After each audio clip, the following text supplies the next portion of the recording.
बिस्मिल्लाहिर्रहमानिर्रहीम। अस्सलाम वालेकुम नाज़रीन, एक ऐसी खबर के बारे में बात करेंगे जिसने पूरी दुनिया को जो है वो हिला के रख दिया है। बात करेंगे जो इसराइल और ईरान की कशीदगी थी, उस दौरान जो इसराइल ने दावा किया था कि उनके जो टॉप मिलिट्री कमांडर थे जनरल इस्माइल कानी को जो है वो एक हमले के अंदर हलाक कर दिया गया है। तो नाज़रीन वो खबर जो है वो झूठ साबित हुई है। जनरल इस्माइल कानी जो है वो अभी जिंदा हैं और कल वो जब उनके हवाले से जो ईरानी मीडिया है उसने ये दावा किया कि वो बिल्कुल सही सलामत हैं और वो बाकायदा जो है वो आवाम के अंदर आए।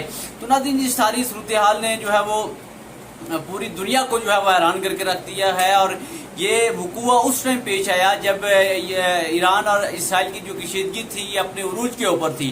तो जिस तरह आपने देखा कि इसराइल ने जो है वो टॉप मिलिट्री कमांडर्स जो है वो ईरान के कुछ ही लम्हों में हलाक कर दिए, लेकिन जो जनरल इस्माइल कानी थे उनके हवाले से जो खबर है वो झूठ साबित हुई और वो जो है वो जिंदा निकले। तो नाज़रीन ये जो है वो हथियारों की जंग होने के साथ साथ एक साइकोलॉजिकल जंग भी थी जिसमें नफसियाती तौर पे ईरान को प्रेशराइज करना था और ये बावर करवाना था ईरान को कि इसराइल जो है वो बहुत ही ख़तरनाक है और उसने चंद ही लम्हों में जो है वो टॉप जो मिलिट्री लीडरशिप है उसको ला करके रख दिया। तो नाज़रीन ये दावा जो है वो इसराइल का जो है वो गलत साबित हुआ है और जनरल इस्माइल कानी जो है वो जिंदा हैं।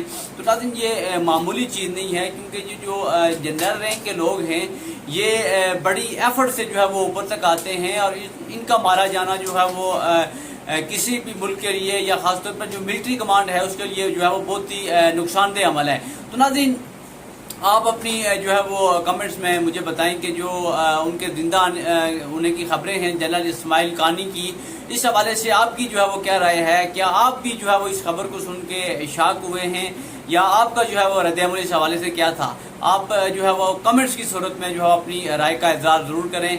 आपकी जो राय है वो मेरे लिए बहुत ही काबिल एहतराम है। बहुत शुक्रिया।